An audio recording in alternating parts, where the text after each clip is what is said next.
सृष्टि के आरंभ से ही मनुष्य यह जानने को उत्सुक रहा है कि मृत्यु के पार क्या है। जब शरीर नश्वर है तो आत्मा कहां जाती है, कौन सा मार्ग पकड़ती है। गरुड़ पुराण, जो स्वयं भगवान विष्णु ने गरुड़ जी को सुनाया, इस रहस्य से पर्दा हटाता है।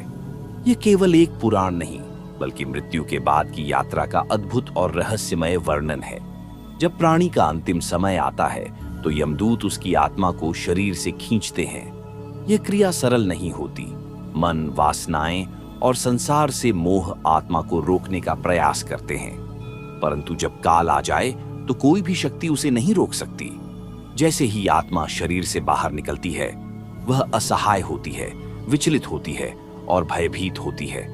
उस क्षण यमदूत प्रकट होते हैं, काले वर्ण के, विकराल मुख वाले। उनके हाथों में पाश होता है। वे आत्मा को बांधकर यमलोक की ओर यात्रा शुरू कराते हैं। दर्शकों, इस रहस्य भरी यात्रा में आपका स्वागत है।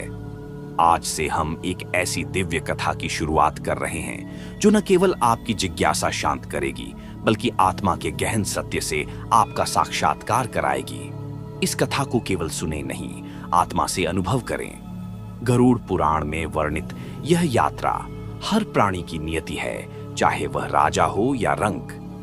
इस वीडियो श्रृंखला में हम बताएंगे कि मृत्यु के बाद क्या होता है, आत्मा किन लोगों से गुजरती है, कौन कौन से पाप पुण्य उसका मार्ग तय करते हैं और कैसे न्याय होता है।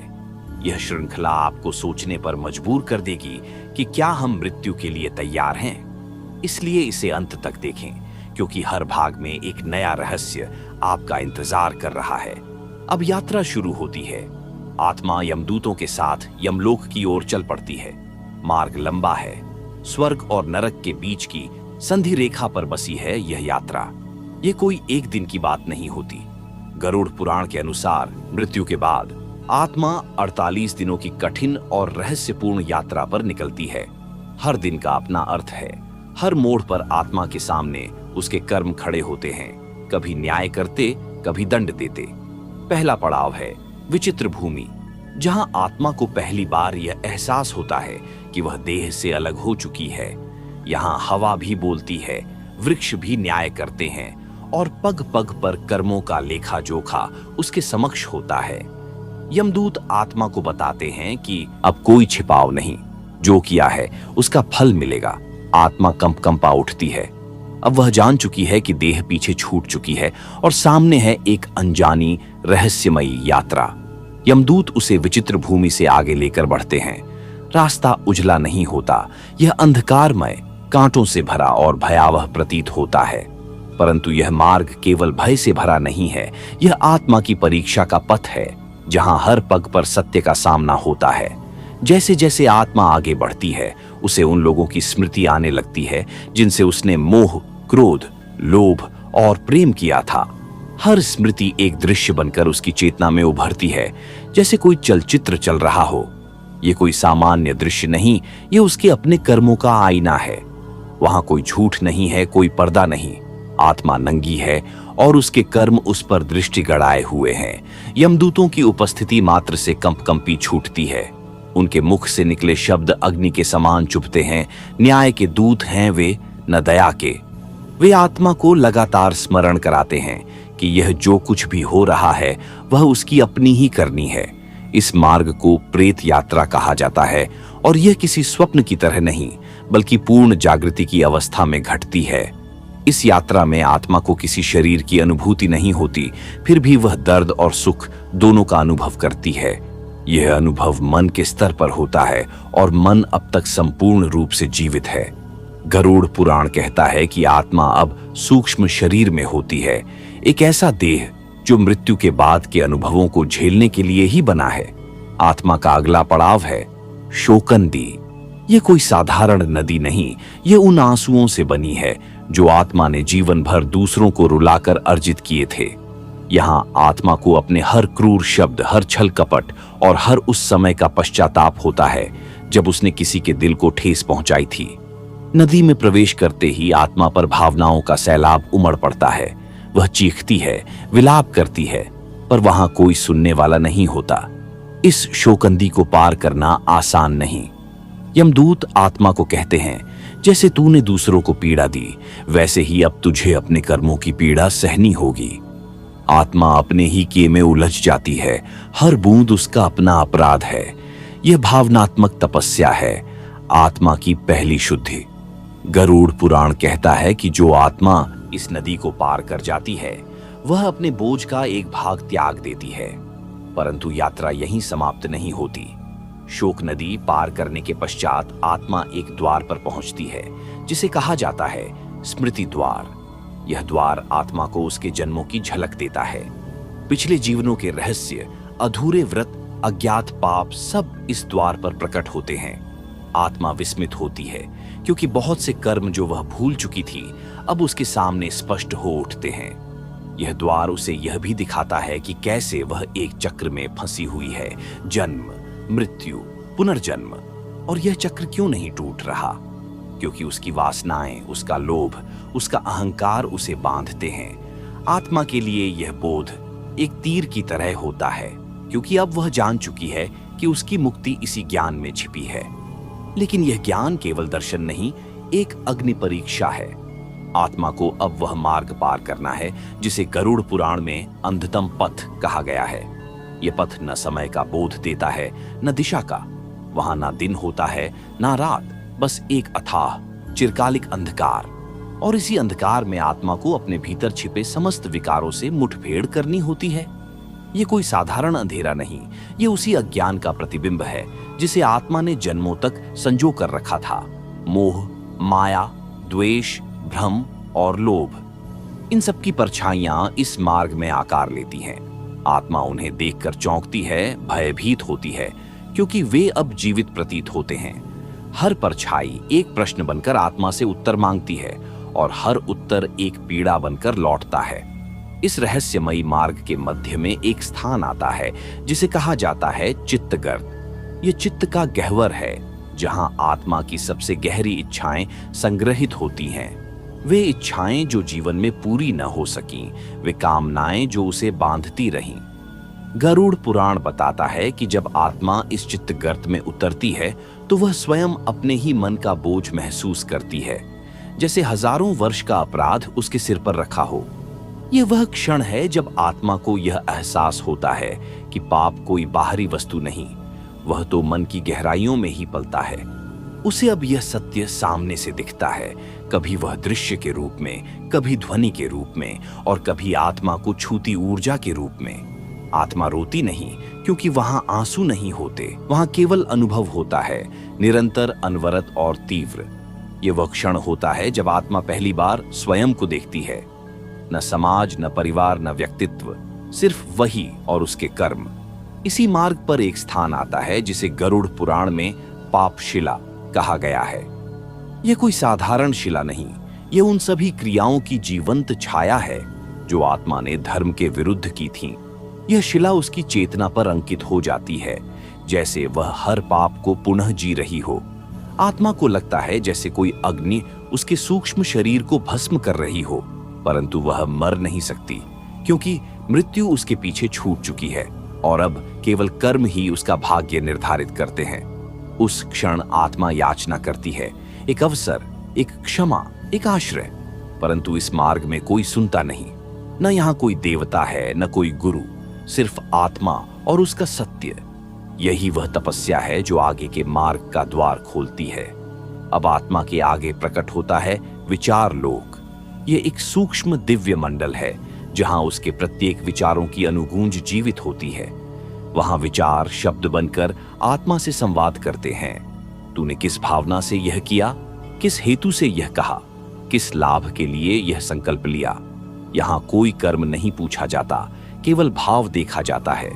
गरुड़ पुराण कहता है कि ब्रह्मांड की दैवी सत्ता कर्मों से अधिक भावों का मूल्यांकन करती है। यदि भावना पवित्र थी तो पाप भी क्षम्य है, यदि भावना दूषित थी तो पुण्य भी विफल हो जाता है। यही वह रहस्य है जो आत्मा को एक नए बोध की ओर ले जाता है। यह बोध कोई सतही ज्ञान नहीं, बल्कि आत्मा के अस्तित्व को भीतर तक झकझोर देने वाला अनुभव है। यह बोध उसे केवल उसके कर्मों का नहीं, उसके स्वरूप का परिचय कराता है।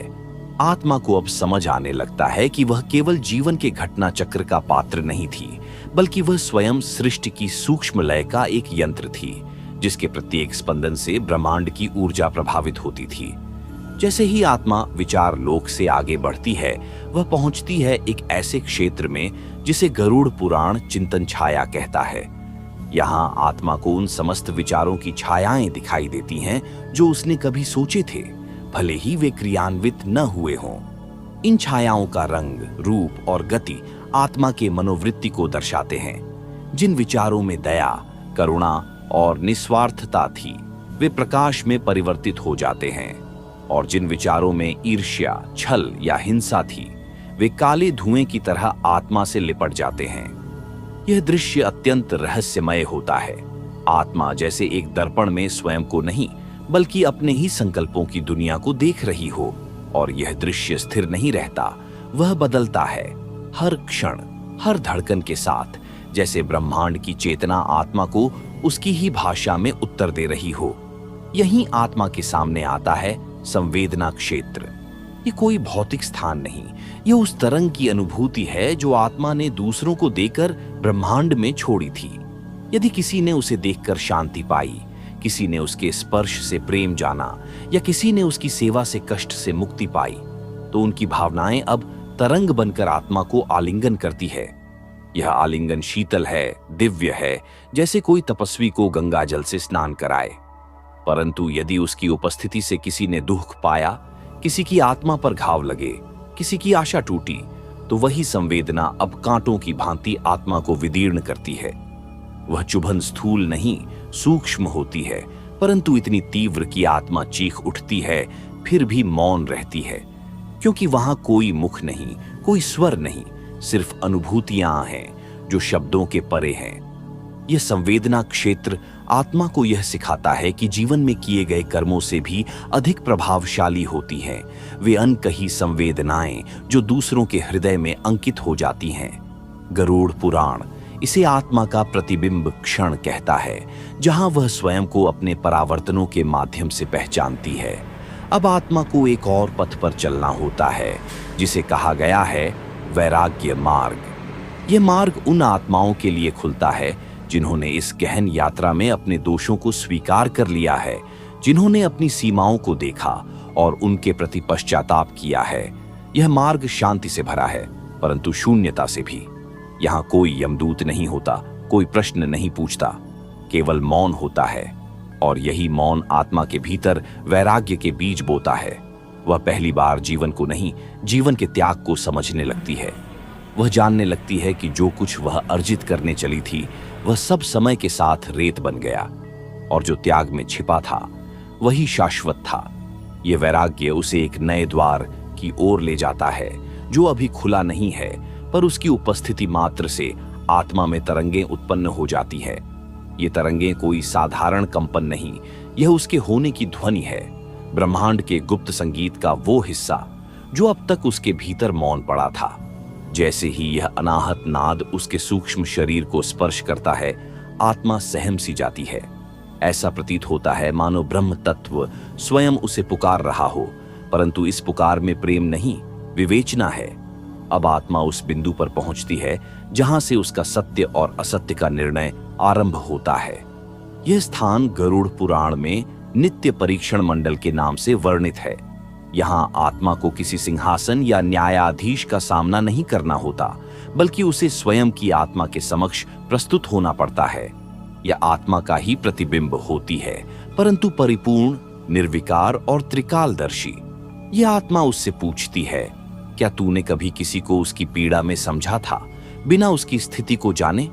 क्या तूने केवल अपनी दृष्टि से दुनिया को देखा, या कभी किसी और की आंखों से भी देखा? आत्मा स्तब्ध होती है।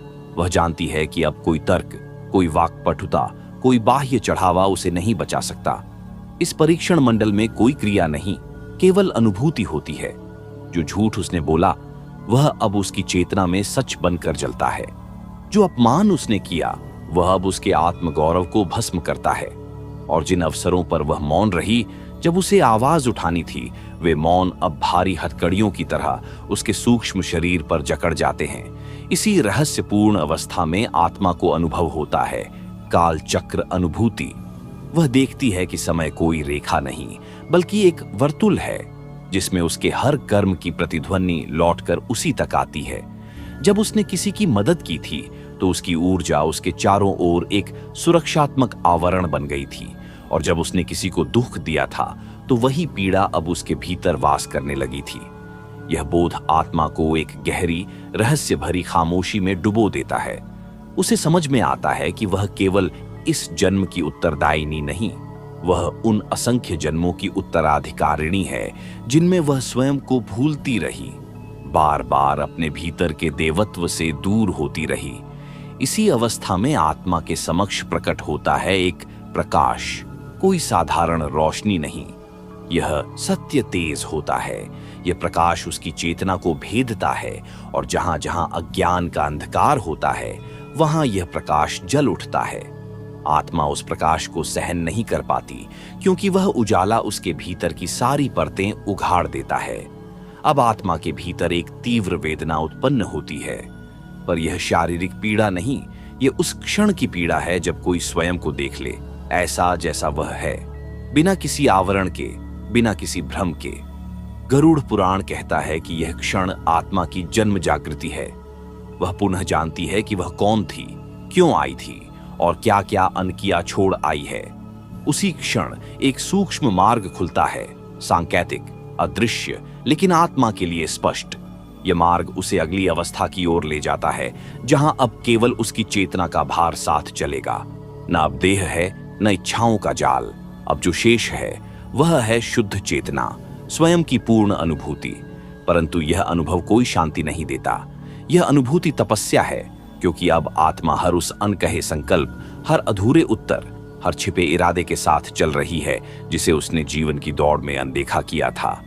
इस अवस्था में आत्मा एक ऐसे लोक में प्रवेश करती है जिसे गरुड़ पुराण गूढ़ स्मृति क्षेत्र कहता है।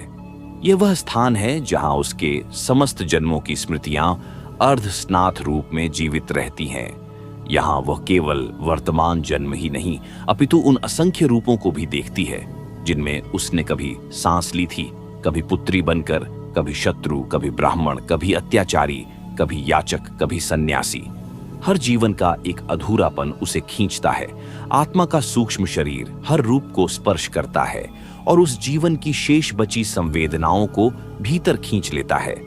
वह देखती है कि कैसे कुछ जन्मों में उसने पुण्य संचित किए थे, पर अहंकार ने उन्हें व्यर्थ कर दिया, और कैसे कुछ जन्मों में उसने पाप किए, पर पश्चाताप ने उन्हें भस्म कर दिया। इस गूढ़ स्मृति क्षेत्र में समय अपना अस्तित्व खो देता है।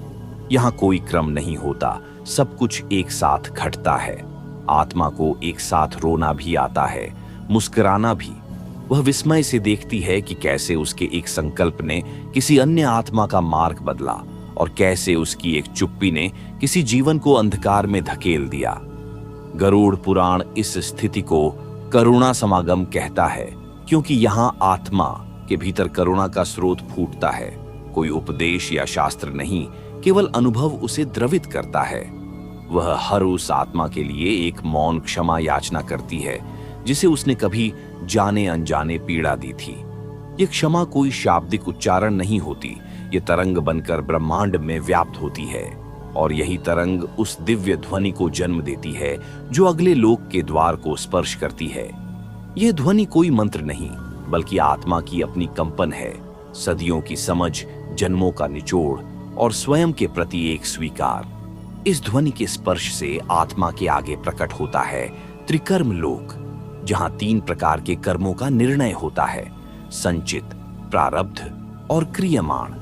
यह निर्णय किसी दंड या पुरस्कार के रूप में नहीं, बल्कि ऊर्जा की गति के रूप में सामने आता है। आत्मा को दिखाया जाता है कि कैसे संचित कर्मों ने उसके वर्तमान जन्म का ढांचा तैयार किया, कैसे प्रारब्ध ने उसे स्थितियों में बांधा, और कैसे उसके वर्तमान कर्मों ने उसे मुक्ति या बंधन की ओर अग्रसर किया। इस त्रिकर्म लोक में आत्मा एक रहस्य समझती है कि नियति कोई अपरिवर्तनीय सत्य नहीं, वह एक तरल सत्य है जिसे चेतना की तीव्रता और भावना की पवित्रता बदल सकती है। आत्मा यह जान जाती है कि वह केवल एक भोगी नहीं, वह एक सृजक भी थी, अपने जीवन, अपने मार्ग, अपने भाग्य की। यह बोध उसकी चेतना को विस्तार देता है। वह अब कोई सीमित इकाई नहीं रही, वह एक तरंग है, एक शून्य में गूंजता कंपन, जो अब अगले चरण की ओर अग्रसर होता है, जहां आत्मा की परीक्षा नहीं बल्कि उसके शुद्ध स्वरूप का उद्घाटन होने वाला है। यह उद्घाटन कोई प्रकट क्रिया नहीं, यह भीतर घटने वाली मौन विस्फोट की तरह है। जैसे किसी नेत्रहीन को अचानक प्रकाश का बोध हो जाए, वैसा ही कुछ। आत्मा की चेतना अब उस स्तर पर पहुंच चुकी है जहां संकल्प और स्वीकृति एक हो जाते हैं। अब कोई विरोध नहीं, कोई प्रश्न नहीं, केवल समर्पण और दिव्यता की पारलौकिक प्रतीति। जैसे ही यह अवस्था आती है, आत्मा उस रहस्यमय लोक में प्रवेश करती है जिसे गरुड़ पुराण में चेतन संगम क्षेत्र कहा गया है। यहाँ आत्मा अकेली नहीं होती, बल्कि ब्रह्मांड की वे समस्त चेतनाएं उसके चारों ओर उपस्थित हो जाती हैं, जिनसे वह किसी न किसी रूप में जुड़ी रही थी। यह वे आत्माएं हैं जिनके साथ उसने आत्मिक संबंध साझा किया था, कभी प्रेम के रूप में, कभी शत्रुता के रूप में, और कभी उस मौन स्नेह के रूप में जिसे न कोई नाम दिया जा सका, न शब्द। इस संगम क्षेत्र में संवाद वाणी से नहीं होता, यह तरंगों और अनुभवों के आदान प्रदान का क्षेत्र है। यहाँ आत्मा एक अनुभूति को भेजती है और सामने वाली चेतना उसका उत्तर कंपन के रूप में लौट आती है। यह संवाद धीमा, शांत और अत्यंत गहन होता है, मानव अनुभवों से परे। वहां आत्मा को यह भी दिखाया जाता है कि कैसे उसके जीवन की घटनाएं केवल उसकी नहीं थीं, बल्कि एक बड़ी योजना का भाग थीं। एक आत्मा के एक निर्णय से दूसरी आत्मा का मार्ग प्रभावित हुआ और तीसरी ने किसी और दिशा में प्रवाह लिया। ये सब कुछ इतनी गहनता से जुड़ा था कि आत्मा अब स्वयं को किसी एक इकाई के रूप में नहीं देखती। वह अब एक जाल है, ब्रह्मांड की चेतना का एक जीवित तंतु। इसी चेतन संगम के मध्य एक अति सूक्ष्म कंपन होता है और आत्मा उसे अनुभव करती है, जैसे किसी ने उसके भीतर कोई प्राचीन स्मृति जगा दी हो। यह स्मृति उसकी मूल पहचान की ओर इशारा करती है। न वह पुरुष है, न स्त्री, न वह किसी वर्ण का है, न जाति का। वह केवल तत्व है, एक शाश्वत, अमूर्त, अचिंत्य तत्व जिसे नष्ट नहीं किया जा सकता, केवल रूपांतरित किया जा सकता है। यह स्मृति इतनी प्रबल होती है कि आत्मा का सूक्ष्म शरीर अब धीरे धीरे लोप होने लगता है। अब उसकी सीमाएं टूटती हैं और वह चेतना के महासागर में विलीन होने की तैयारी करती है। गरुड़ पुराण कहता है कि यह वह क्षण होता है जब आत्मा लिंग भंग की अवस्था में पहुंचती है, जहां उसका सूक्ष्म शरीर टूटकर उसके शुद्ध रूप को मुक्त कर देता है। अब आत्मा का आकार नहीं, दिशा नहीं, गति नहीं, अब वह स्वयं ब्रह्मांड की ऊर्जा में घुलने लगी है। परंतु इस विलयन से पहले एक अंतिम मार्ग शेष है, जिसे निर्णय पथ कहा गया है। यह वह मार्ग है जहां से तय होता है कि आत्मा को पुनर्जन्म की ओर जाना है या मुक्ति की ओर। यह निर्णय कोई तीसरा नहीं करता, यह स्वयं आत्मा करती है, अपने समस्त अनुभव, समर्पण और स्वीकार के आधार पर। यदि उसमें अभी भी कुछ शेष है, कोई अधूरी सेवा, कोई अधूरा प्रेम, कोई अधूरा ज्ञान, तो वह स्वयं पुनः जन्म लेने को तैयार होती है। और यदि उसमें पूर्णता है, वैराग्य, करुणा और विवेक की सघनता, तो वही आत्मा परलोक प्रवेश के लिए तैयार मानी जाती है। अब यह आत्मा जो अब तक अनेक देहों, संबंधों और बंधनों से गुजर चुकी है, उस अंतिम क्षण की ओर अग्रसर होती है जहां उसके होने का रहस्य सुलझने वाला है। यह वह बिंदु है जहां आत्मा किसी भी भ्रम, प्रतीक या पहचान से परे जाकर अपनी मौलिकता का अनुभव करती है। अब वह न किसी नाम की परवाह करती है, न ही किसी रूप की। यह अवस्था मौन की पराकाष्ठा है, जहां शब्द अर्थ खो बैठते हैं और अनुभूति स्वयं एक शुद्ध मंत्र बन जाती है। गरुड़ पुराण इस क्षण को परावस्था संधि कहता है, जहां आत्मा और ब्रह्म का अंतर लगभग विलीन हो जाता है, परंतु अंतिम सूत्र अभी टूटा नहीं होता। यह वह संधिकाल है जहां आत्मा अंतिम बार पीछे देखती है, नष्ट हुए शरीर की स्मृति नहीं, बल्कि उन भावनाओं की छाया जिनसे वह कभी बंधी थी। और तभी सामने आता है निर्णय द्वार। यह द्वार कोई स्थापत्य नहीं, यह एक चेतन संरचना है जिसे केवल वही आत्मा देख पाती है जिसने अपने भीतर के अंधकार को स्वीकार कर लिया हो। यह द्वार आत्मा से कुछ नहीं पूछता, यह केवल उसकी ऊर्जा से पहचानता है कि वह किस दिशा में योग्य है, पुनर्जन्म या मोक्ष। जिन आत्माओं ने जीवन में स्वयं को खोजा, जिन्होंने अपने अहंकार का अर्पण किया, जिनकी करुणा ने दूसरों के जीवन को रोशन किया, उनके आगे यह द्वार स्वयं खुलता है। यह एक कंपन उत्पन्न करता है, जैसे ब्रह्मांड में कोई मौन घंटा बजा हो और उसकी ध्वनि आत्मा को आमंत्रण दे रही हो। लेकिन यदि आत्मा के भीतर अभी भी कोई अपूर्णता बची है, कोई राग, कोई वासना, कोई मोह, तो यह द्वार बंद ही रहता है। परंतु बंद होने का अर्थ नकार नहीं है। यह केवल संकेत है कि आत्मा को और गहराई में उतरना है और अनुभवों की नई भूमि पर जन्म लेना है। यह निर्णय आत्मा के भीतर प्रकट होता है। वहां कोई दंड, कोई भय नहीं होता, केवल बोध होता है। जैसे एक बच्चा स्वयं तय करता है कि उसे फिर से चलना सीखना है, वैसे ही आत्मा स्वीकार करती है कि उसे फिर किसी जीवन पथ पर उतरना है। यहाँ गरुड़ पुराण अत्यंत रहस्यमयी रूप से बताता है कि आत्मा किस प्रकार स्वयं अपने अगले जन्म की संभावनाओं को देखती है।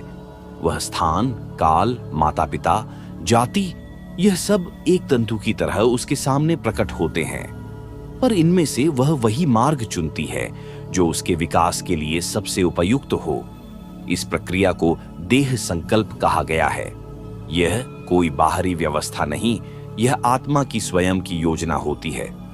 वह उन चुनौतियों को चुनती है जिनसे वह बीते जन्मों में चूक गई थी। वह उन संबंधों को चुनती है जिनमें वह अपने अहम को तोड़ सके। वह उन भयों को चुनती है जिन्हें पार करके वह विवेक प्राप्त कर सके। यहां तक कि आत्मा उस गर्भ का भी चुनाव करती है जो उसकी ऊर्जा के अनुकूल हो।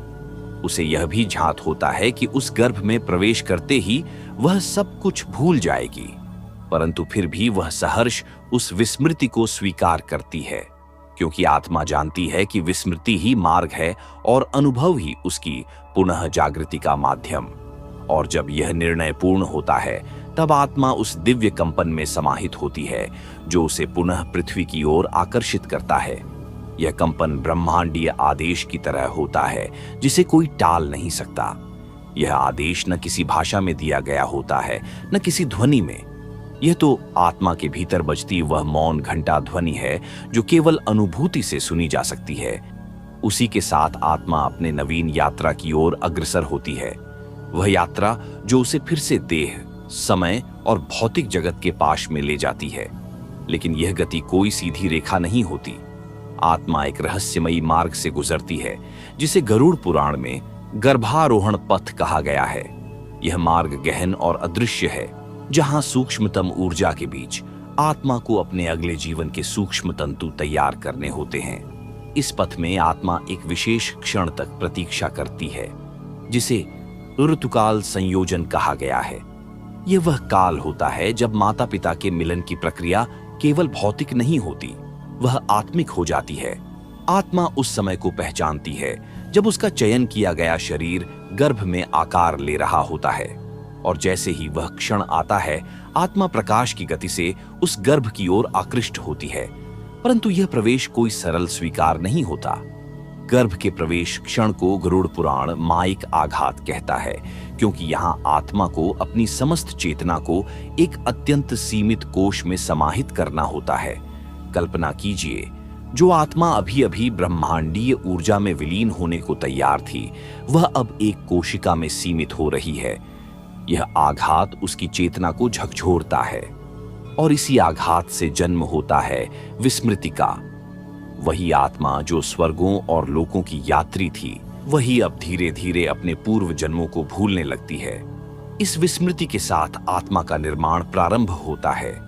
मां के गर्भ में वह केवल मांसपेशियों और अंगों का आकार नहीं लेती, वह अपने साथ लाए हुए कर्मों के अनुसार शरीर की संवेदनाओं का भी निर्धारण करती है। किस भाव पर वह अधिक संवेदनशील होगी, किस विचार पर वह विचलित होगी, किस आकर्षण से वह बंधेगी, ये सब गर्भस्थ अवस्था में ही तय हो जाता है। गरुड़ पुराण कहता है कि आत्मा गर्भ के मध्य मास से लेकर 7वें मास तक कभी जागृत, कभी सुप्त रहती है, लेकिन 8वें मास में वह पूर्ण चेतना प्राप्त करती है, और तब गर्भ में ही वह विलाप करती है। वह जान जाती है कि एक बार फिर वह मायाजाल में प्रवेश कर रही है, जहां भूल, मोह और अज्ञान उसका परीक्षण करेंगे। और तब वह भीतर ही भीतर प्रार्थना करती है, हे ब्रह्म, इस बार मुझे स्मरण देना, इस बार मुझे वह विवेक देना जिससे मैं तुम्हारी ओर लौट सकूं। यह प्रार्थना गूंजती है, पर उत्तर में केवल मौन उतरता है, क्योंकि उस उत्तर को वह स्वयं जीवन में अनुभव से प्राप्त करेगी। अब आत्मा गर्भ की सीमाओं को पहचान चुकी है। समय निकट आता है। उस सूक्ष्म अस्तित्व को भौतिक रूप देना आरंभ होता है। मां की पीड़ा बढ़ती है और ब्रह्मांड में एक हलचल होती है, क्योंकि एक आत्मा जिसने अनेक जीवनों की यात्रा की है, अब पृथ्वी पर फिर से जन्म लेने जा रही है। वह क्षण अत्यंत रहस्यमय होता है, न केवल उस आत्मा के लिए, बल्कि समस्त ब्रह्मांडीय प्रणाली के लिए भी, क्योंकि यह जन्म मात्र एक जीव की उत्पत्ति नहीं, यह एक संकल्प का पुनः उद्घाटन है। आत्मा का यह पुनरागमन केवल शरीर में प्रवेश नहीं, बल्कि नियति के जाल में एक नई गांठ का बंधन होता है। जैसे ही वह शिशु गर्भ से बाहर आता है, एक अदृश्य आवरण उस पर उतरता है। गरुड़ पुराण इसे मोहावरण कहता है। यह वह आवरण है जो आत्मा की चेतना को ढक देता है। जन्म लेते ही वह आत्मा जो ब्रह्म का अनुभव कर चुकी थी, अब रोने लगती है। क्यों? क्योंकि अब वह विस्मृति की उस गुफा में आ चुकी है, जहां प्रत्येक प्रकाश स्मृति की दीवारों से टकराकर लौट जाता है। उसके रोने का कारण केवल भौतिक नहीं, वह एक आध्यात्मिक कंपन है। आत्मा जानती है कि उसे फिर से प्रारंभ करना है, एक नए नाम, एक नए रूप और नए कर्मों के संसार में उतरना है। वह मां की गोद में है, पर यह गोद भी एक स्थायी आश्रय नहीं, यह केवल माध्यम है, एक पड़ाव जहां से उसकी यात्रा प्रारंभ होती है। और अब प्रारंभ होती है संस्कारों की स्थापना। बचपन में जो शब्द वह सुनता है, जो भाव वह अनुभव करता है, वे सभी उसकी आत्मा पर अंकित होते हैं। ये केवल सामाजिक धारणाएं नहीं होती, बल्कि वे पूर्व जन्मों के अधूरे भावों से जुड़कर वर्तमान जीवन की पटकथा तैयार करते हैं। गरुड़ पुराण कहता है कि आत्मा पुनर्जन्म के बाद प्रारंभिक वर्षों में अत्यंत संवेदनशील होती है। वह कभी कभी बीते जीवन के संकेत देती है, कभी स्वप्न में, कभी अकारण भय में, कभी किसी अजनबी स्थान को पहचान लेने में। लेकिन जैसे जैसे संसार की लिप्साएं उस पर हावी होती हैं, ये संकेत मंद पड़ने लगते हैं।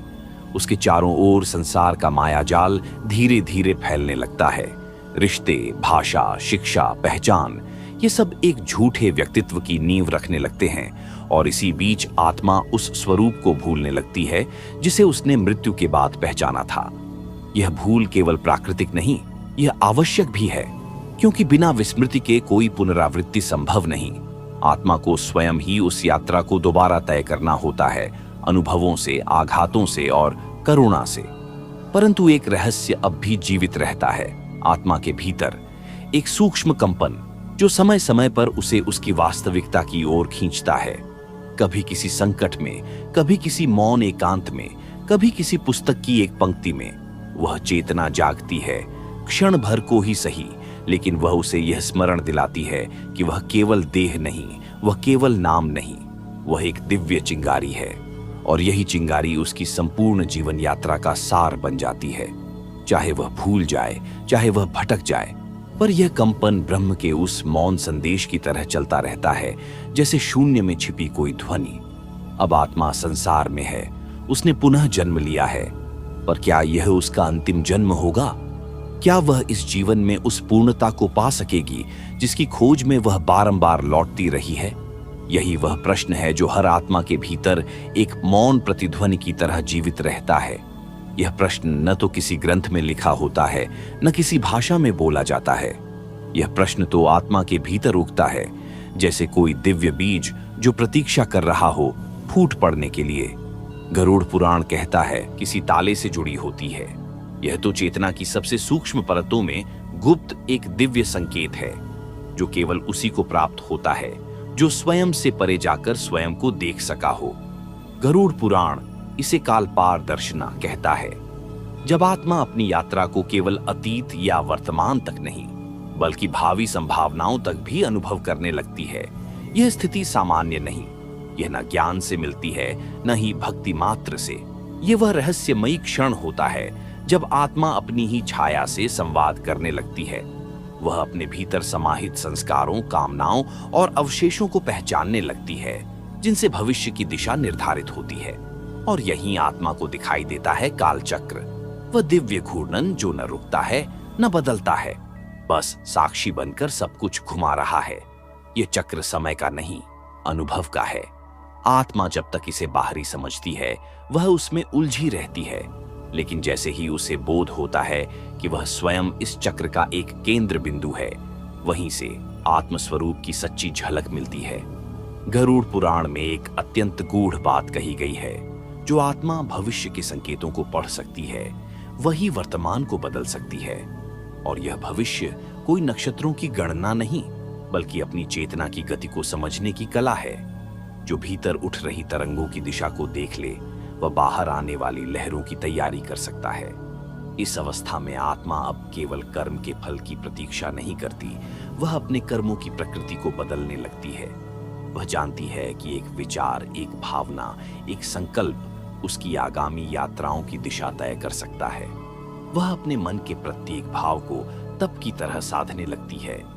अब आत्मा को केवल मोक्ष नहीं चाहिए, उसे वह पूर्णता चाहिए जहां वह केवल मुक्त न हो बल्कि पूर्णतः साक्षी हो, जहां न कोई वांछा शेष रहे न कोई शंका, जहां केवल अस्तित्व बचे, बिना नाम, बिना उद्देश्य। और इस स्तर पर आत्मा पुनः मृत्यु की ओर देखती है, पर इस बार भय नहीं, केवल मौन रहता है। यह मौन कोई शून्यता नहीं, यह सर्जना से भरा होता है। वह जानती है कि उसका यह जीवन चाहे समाप्त हो जाए पर चेतना नहीं रुकेगी, क्योंकि अब वह केवल जन्म मृत्यु के पिंजरे में नहीं बल्कि जागृत ब्रह्मांड की लहरों में बह रही है। अब आत्मा तैयार है, या तो पूर्ण विलेयता के लिए या एक और पुनरागमन के लिए। परंतु इस बार वह अनुभवों की जंजीर में नहीं बंधेगी। वह साक्षी होगी, नर्तकी नहीं। वह अग्नि होगी, धुआं नहीं। यही अग्नि आत्मा का वह रूप है जिसे दिव्य तेजस्विता कहा गया है। यह कोई ज्वाला नहीं जो बाहर जलती हो, बल्कि वह अंतः प्रकाश है जो चेतना के भीतर हर अंधकार को शांत रूप से भस्म करता है। गरुड़ पुराण इसे तपस्विनी आत्मा की स्थिति कहता है, जब आत्मा स्वयं ही ब्रह्मांड की ऊर्जा का स्रोत बन जाती है, न कि केवल उसका ग्राहक। इस अवस्था में आत्मा मृत्यु और जन्म के बंधनों को केवल चक्र की तरह नहीं देखती, बल्कि उसे अब यह प्रतीत होने लगता है कि ये दोनों ही एक लयबद्ध लीला का हिस्सा हैं। जैसे श्वास आती है, जाती है, पर जीवन वही रहता है, वैसे ही आत्मा शरीरों में आती है, निकलती है, पर चेतना की धारा अनवरत बहती रहती है। परंतु यहाँ एक और रहस्य प्रकट होता है, वैराग्य की अग्नि। ये वह अग्नि है जो आत्मा को केवल संसारी मोह से नहीं बल्कि स्वयं के विचारों की परतों से भी मुक्त करती है। अब आत्मा किसी सिद्धि की इच्छा नहीं करती, न किसी स्वर्ग की। वह जान गई है कि जहां भी इच्छा है वहीं पुनर्जन्म की बीज भूमि है।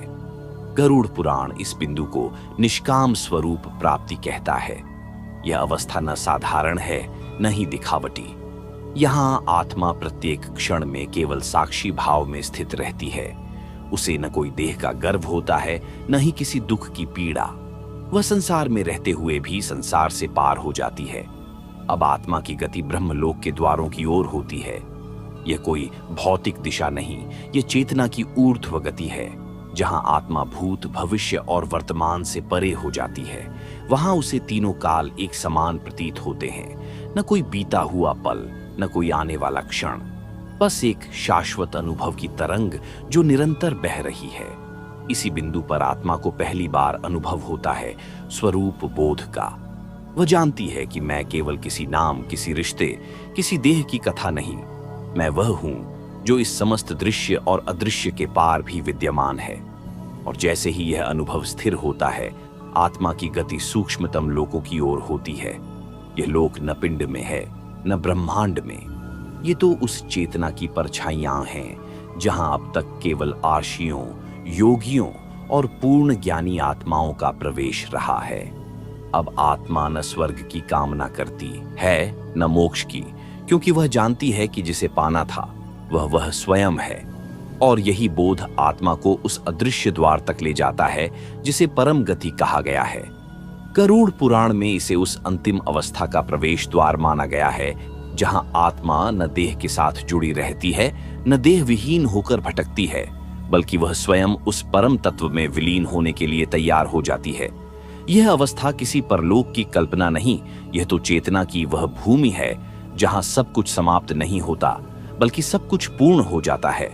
यहाँ न प्रारंभ है, न अंत, न कोई लक्ष्य है, न मार्ग। आत्मा अब एक बिंदु नहीं, एक अनंत वृत्त बन जाती है, बिना किनारे, बिना केंद्र। इस बिंदु पर आत्मा के चारों ओर कोई दृश्य नहीं होता, केवल अनुभूति की तरंगें होती हैं। गरुड़ पुराण कहता है कि यहाँ आत्मा को न कोई दंड का भय रहता है, न किसी फल की प्रतीक्षा, क्योंकि उसने जो कुछ भी किया वह अब उस बिंदु से परे हो चुका है जहां मूल्यांकन की कोई प्रक्रिया शेष रह जाए। अब आत्मा शुद्ध चेतना बनकर केवल स्पंदन करती है, न किसी विचार की गति, न किसी भावना का उभार, केवल एक गूढ़ मौन। और यह मौन कोई रिक्तता नहीं, बल्कि दिव्य पूर्णता है। जैसे एक महान रचना का अंत उसका शिखर बनता है, वैसे ही यह मौन आत्मा की समस्त यात्राओं का सार बन जाता है। इस स्थिति को तुरीय अवस्था कहा गया है, जहां आत्मा न जागृत है, न स्वप्न में, न सुषुप्ति में, बल्कि इन तीनों से परे एक चतुर्थ अवस्था में स्थित है। और इसी में वह जान जाती है कि वह कभी जन्मी ही नहीं थी, न कभी मरी। जो मरा वह शरीर था, जो जन्मा वह केवल नाम, पर जो सदा से था वह स्वयं आत्मा का शुद्ध स्वरूप था, अद्वितीय, अजन्मा, अमर। अब आत्मा को न लौटने की आवश्यकता है, न जाने की। वह जहां है वहीं सब कुछ है। समय उसमें बहता है, स्थान उसमें विलीन होता है। वह केवल दृष्टा नहीं, वह स्वयं दृष्टि बन चुकी होती है। गरुड़ पुराण कहता है कि इस अवस्था को प्राप्त आत्मा ही वास्तविक विराट का साक्षात्कार कर सकती है। यह विराट कोई आकार नहीं, बल्कि वह अनंत आकाश है, जहां समस्त जीवों की यात्राएं आरंभ होती हैं और समाप्त भी, परंतु वह स्वयं कभी आरंभ या अंत का स्पर्श नहीं करता। और जब आत्मा इस विराट में एकाकार हो जाती है, तब वह न सिर्फ स्वयं को पहचानती है, बल्कि वह उन समस्त आत्माओं के लिए प्रकाश पुंज बन जाती है जो अब भी अंधकार में रास्ता ढूंढ रही है। उनके लिए यह आत्मा एक मौन दीपक बन जाती है। वह स्वयं तो किसी शिखर पर नहीं बैठती, पर उसकी उपस्थिति ही राह की पहचान बन जाती है। गरुड़ पुराण संकेत देता है कि ऐसी आत्माएं फिर लोगों में जन्म नहीं लेती मोहवश, बल्कि वे लौटती हैं कर्तव्यवश, जैसे किसी जलती हुई बाती से और दीप जलाए जाए। यह आत्मा अब केवल मुक्त नहीं, उद्देश्य पूर्ण हो जाती है। उसका उद्देश्य कोई भौतिक परिपूर्णता नहीं, बल्कि चेतना के महासागर में अन्य आत्माओं को पार लगाने की आकांक्षा होती है। और इस आकांक्षा में भी मोह नहीं, करुणा होती है। वह दिव्य करुणा जो स्वयं ब्रह्म की प्रकृति है। इस अवस्था को गरुड़ पुराण में जीवन मुक्तों की वृत्ति कहा गया है, जहां आत्मा शरीर में होते हुए भी आत्मा की तरह जीती है, कर्म में होते हुए भी अकर्म रहती है। वह न भागती है, न रुकती है, न बोलती है, न मौन रहती है। वह केवल तरंगित होती है, एक ऐसी तरंग जो वाणी में न आए पर हृदय में उतर जाए। अब आत्मा को मृत्यु की कोई परिभाषा विचलित नहीं करती। उसे मृत्यु केवल एक वस्त्र परिवर्तन प्रतीत होती है, जैसे संध्या के बाद रात्रि आती है, पर सूरज कहीं नहीं जाता, बस दृष्टि से ओझल हो जाता है। आत्मा अब जानती है कि उसका अस्तित्व किसी एक देश, काल या शरीर तक सीमित नहीं। वह तो उस शून्य में व्याप्त चेतना है, जहां से समस्त सृष्टियां जन्म लेती हैं। वह आत्मा अब मृत्यु को देखकर डरती नहीं, बल्कि उसे नमस्कार करती है, क्योंकि मृत्यु अब उसके लिए एक द्वार नहीं, बल्कि एक आईना बन चुकी है, जिसमें वह बार बार स्वयं को देखती रही और अब अंततः पहचान चुकी है। गरुड़ पुराण इस बिंदु पर कहता है कि जब आत्मा अपने समस्त बंधनों को स्वेच्छा से छोड़ देती है, जब वह जान जाती है कि उसके पास कुछ भी ऐसा नहीं था जिसे वह साथ ले जाती, तब वह बोधिसत्व तुल्य हो जाती है। उसका हृदय निष्पाप होता है और उसकी दृष्टि निस्वार्थ। ऐसी आत्मा अब न तो स्वयं के उद्धार में रमी रहती है, न दूसरों को बदलने की चेष्टा करती है। वह केवल उपस्थिति बन जाती है, और यही उपस्थिति अन्य आत्माओं के भीतर बोध की चिंगारी जगा देती है।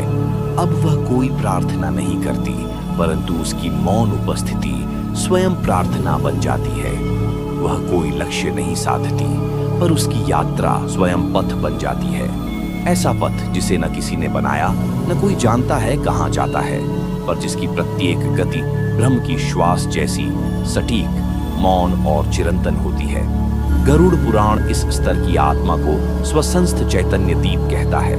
वह जो अब न किसी बाहरी प्रकाश की खोज में है, न किसी ज्ञान की प्यास में। वह स्वयं ही ज्ञान की ध्वनि है और मौन का अनुभव। यहाँ आत्मा किसी तीर्थ की ओर नहीं जाती, बल्कि वह स्वयं तीर्थ बन जाती है। जहाँ वह बैठ जाए, वहाँ वायुमंडल में एक अनदेखा कंपन उत्पन्न होता है।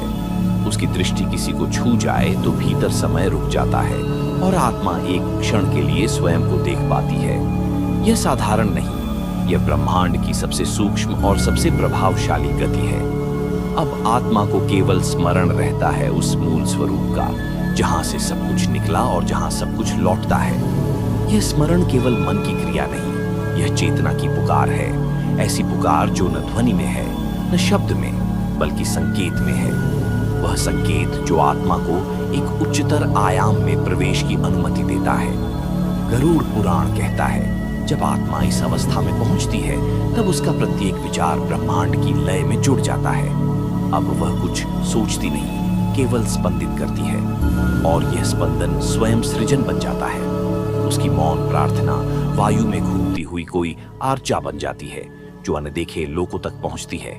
यहाँ आत्मा न उठती है, न बैठती है, न सोती है, न जागती है। वह हर अवस्था के पार है।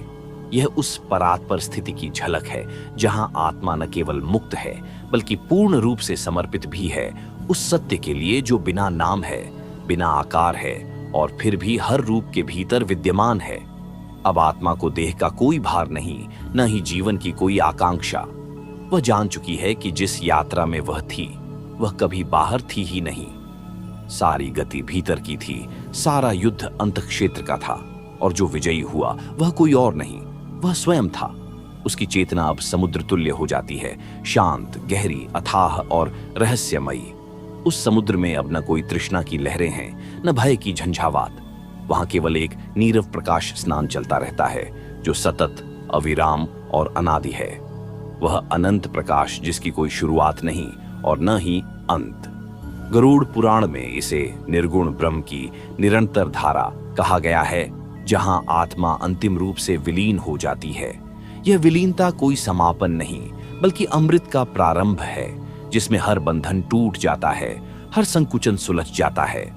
यहाँ आत्मा अब उस अनंत नाद की गूंज सुनती है, जो ब्रह्मांड के प्रत्येक कण में व्याप्त है।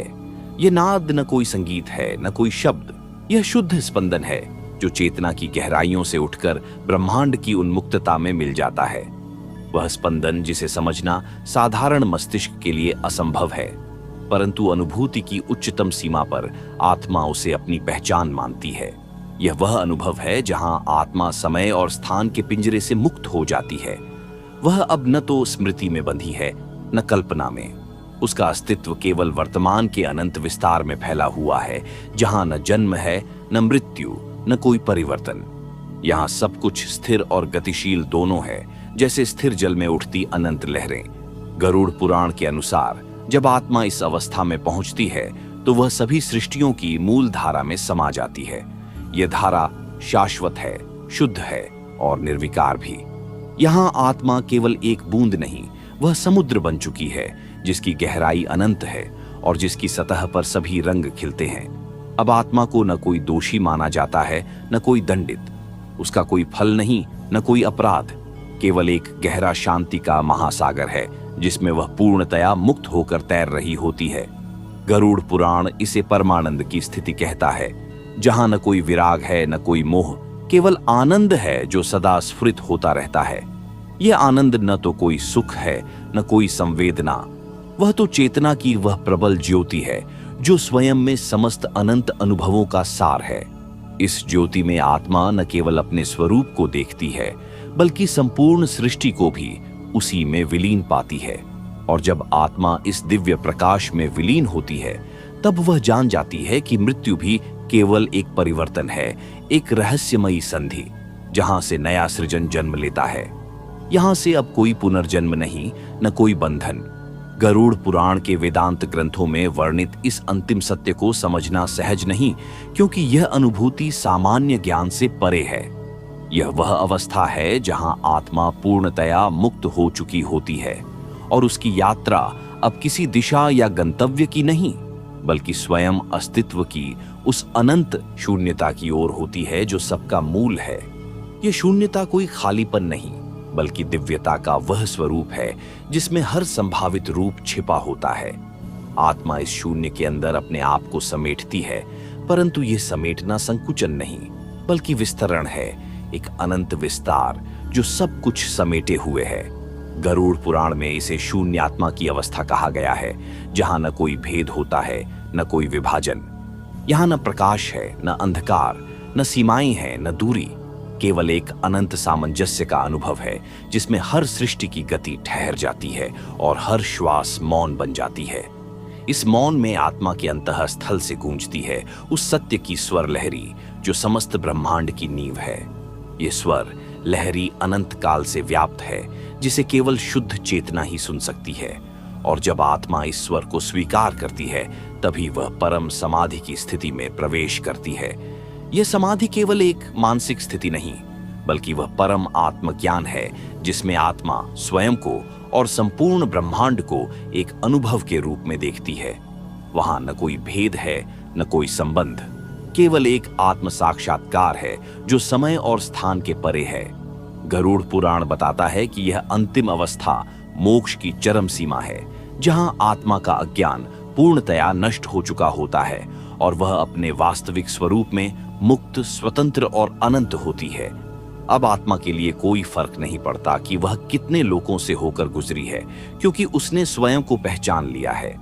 यह पहचान कोई बाहरी ज्ञान नहीं, बल्कि अंतर्निहित अनुभव की गहराई है जो हर पल गहरा होता जाता है। और इस गहन पहचान के साथ आत्मा वह प्रकाश बन जाती है जो अज्ञान के अंधकार को मिटाकर अनंत ज्योतिर्मय ब्रह्मांड को प्रकाशित करती है। यह प्रकाश न तो कभी फीका पड़ता है, न कभी खत्म होता है। यह तो अनंत काल तक जलता रहता है। वह प्रकाश जो न कभी छिपता है, न कभी धुंधला पड़ता है। गरुड़ पुराण इसे अखंड ज्योति कहता है। वह अनंत दिव्य प्रकाश जो आत्मा के भीतर स्थिर होता है और जिसे कोई भी छू नहीं सकता, क्योंकि वह छूने वाला और छुआ जाने वाला दोनों है। यह प्रकाश न केवल स्वयं का प्रकाश है, बल्कि वह समस्त सृष्टि का स्रोत भी है। उसकी गहराई में समाये हैं वे रहस्य जिन्हें शब्दों में व्यक्त करना असंभव है। वह ज्ञान जो सीमाओं से परे है और जिसका स्पर्श केवल पूर्ण समर्पण और अंतर्मुखी ध्यान से ही संभव है। आत्मा इस ज्योति के साथ मिलकर ऐसा अद्भुत सामंजस्य रचती है कि वह समय और स्थान की बेड़ियों को पूरी तरह से तोड़ देती है। गरुड़ पुराण में इसे काल परिताप कहा गया है, अर्थात काल की आग में तपकर जो आत्मा अमर हो जाती है। यह अमरता केवल शरीर का नहीं, बल्कि चेतना का शाश्वत स्वरूप है। अब आत्मा को कोई भय नहीं, न कोई पीड़ा, न तो वह किसी कर्म के परिणाम से बंधी है, न किसी मोह के जाल में फंसी है। वह बस है, एक ऐसी अवस्था में जहां सब प्रश्न समाप्त हो चुके हैं और शाश्वत शांति ने स्थिरता धारण की है। यह स्थिरता न तो निष्क्रियता है, न ठहराव। यह तो जीवन की वह गहन लय है जिसमें नृत्य और मौन दोनों एक साथ चलते हैं। गरुड़ पुराण इसे नित्य नृत्य का स्वरूप बताता है, जहां आत्मा स्थिर होकर प्रवाहित होती है और प्रवाहित होकर स्थिर होती है। अब वह सब कुछ जानती है जो जानना आवश्यक था, और वह कुछ भी नहीं जानती जिसे जानने की आवश्यकता हो। यह विरोधाभास नहीं, बल्कि रहस्य की पूर्णता है।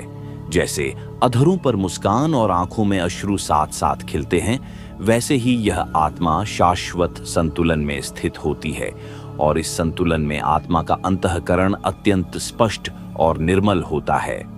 गरुड़ पुराण कहता है कि यह निर्मलता वह स्वर्णिम धारा है जो सभी जीवों को पुनः सृष्टि के चक्र में फंसने से रोकती है। यह वह प्रकाश है जो मोक्ष की दिशा में चलने वालों को दिशा दिखाता है। इस प्रकाश के मार्ग पर चलना सरल नहीं, लेकिन एक बार जब आत्मा इस ज्योति को प्राप्त कर लेती है तो उसका कोई पतन संभव नहीं रहता। वह अनंत यात्रा का भाग हो जाती है, जहां न कोई गिरावट है, न कोई ऊंचाई, केवल एक सतत प्रवाह है। यह प्रवाह जिसे गरुड़ पुराण शाश्वत स्फूर्ति कहता है, वह अनंत समुद्र की लहरों सा है जो कभी थमता नहीं, कभी खत्म नहीं होता। ये प्रवाह न किसी ठहराव को जानता है, न किसी अंत को।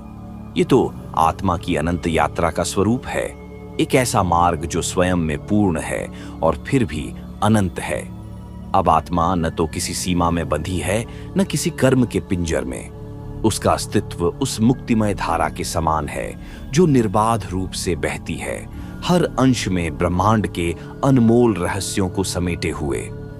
गरुड़ पुराण इस स्थिति को निर्वाण नाद के रूप में वर्णित करता है, जहां हर स्पंदन एक दिव्य गान बन जाता है और हर मौन अनादि शांति की अमृत धारा बनकर बहता है। आत्मा अब केवल देखती है, लेकिन वह देखना एक साधारण दृष्टि नहीं, यह एक ऐसी दृष्टि है जो अंतरिक्ष और समय के परे जाकर समस्त सृष्टि के सूत्रों को समझती है। वह देखती है कि जीवन और मृत्यु, सुख और दुख, सृष्टि और संहार सब एक ही निरंतर गति के दो पहलू हैं, जैसे दो छोर एक ही धनुष के।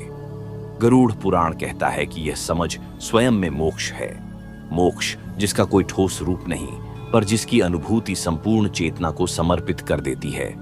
आत्मा अब न कोई भागी होती है, न कोई प्राप्त करता, वह केवल साक्षी है, साक्षी उस अनंत खेल की जो हम जीवन कहते हैं। यह जीवन न केवल भौतिक रूपों का मेल है, बल्कि ऊर्जा का वह संगम है जो अनंत काल से चलता आ रहा है। आत्मा उस संगम में एक अविभाज्य नाद की तरह है जो कभी न खत्म होने वाला गीत गाती रहती है। वह गीत जिसे सुनना और समझना केवल उच्चतर चेतना के लिए संभव है। इस अंतिम अनुभूति के साथ गरुड़ पुराण कहता है कि आत्मा पूर्णतः मुक्त हो जाती है। वह फिर किसी बंधन में नहीं आती, न किसी जन्म मरण के चक्र में। उसकी यात्रा अब उस अज्ञात दिशा में है जहां न कोई प्रश्न बचा है, न कोई उत्तर। वहां केवल एक अनंत शून्यता है जो पूर्णता का स्वरूप है, और इसी शून्यता में वह आत्मा अंततः अपनी वास्तविक स्वरूप में विलीन हो जाती है, न केवल एक जीवित ऊर्जा के रूप में, बल्कि ब्रह्म के अमर और निराकार रूप में। यही है मृत्यु के बाद आत्मा का अंतिम स्थान, गरुड़ पुराण के रहस्यमयी ज्ञान के अनुसार।